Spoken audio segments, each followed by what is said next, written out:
జై శ్రీరామ్ అండి అందరికీ. మనకు ఈ లోకంలో కనిపించే ప్రత్యక్ష దైవాలంటే సూర్యుడు, చంద్రుడే కదండి. సూర్యచంద్ర భగవానులకి మనం రోజు నమస్కారం చేయడం వల్ల ఎన్నో లాభాలు పొందొచ్చండి. ఈ లోకమంతటికి ఒకే నేత్రమై సృష్టి స్థితి లయములకు కారణమై వేద స్వరూపాలైన త్రిగుణాత్మకమైన బ్రహ్మ విష్ణు మహేశ్వర రూపధారి అయిన ఈ సూర్య భగవానుని మనము ప్రత్యక్ష దైవంగా భావిస్తున్నాం కదండి. భావించడమే కాకుండా ప్రతిరోజు సూర్య భగవానుని నమస్కరించువారు సర్వ పాపముల నుండి విముక్తులై మనము మోక్షం పొందుతామండి. సూర్య భగవానుని రోజు నమస్కరించడం వల్ల మనకు సూర్య భగవానుడు మంచి ఆరోగ్యాన్ని ప్రసాదిస్తాడండి. అలాగే మన సనాతన ధర్మం కూడా మనం కాపాడిన వాళ్ళు అవుతాము.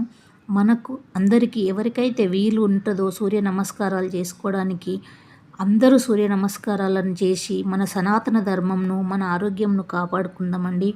బాయ్ ఫ్రెండ్స్ అందరికీ. జై శ్రీరామ్ అండి అందరికీ. మనకు ఈ లోకంలో కనిపించే ప్రత్యక్ష దైవాలంటే సూర్యుడు, చంద్రుడే కదండి.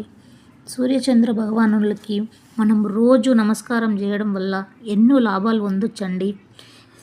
ఈ లోకమంతటికి ఒకే నేత్రమై సృష్టి స్థితి లయములకు కారణమై వేద స్వరూపాలైన త్రిగుణాత్మకమైన బ్రహ్మ విష్ణు మహేశ్వర రూపధారి అయిన ఈ సూర్య భగవానుని మనము ప్రత్యక్ష దైవంగా భావిస్తున్నాం కదండి. భావించడమే కాకుండా ప్రతిరోజు సూర్య భగవానుని నమస్కరించువారు సర్వ పాపముల నుండి విముక్తులై మనము మోక్షం పొందుతామండి.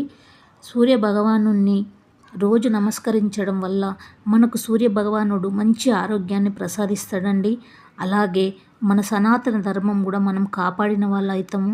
మనకు అందరికీ ఎవరికైతే వీలు ఉంటుందో సూర్య నమస్కారాలు చేసుకోవడానికి అందరూ సూర్య నమస్కారాలను చేసి మన సనాతన ధర్మంను మన ఆరోగ్యంను కాపాడుకుందామండి. బాయ్ ఫ్రెండ్స్ అందరికీ.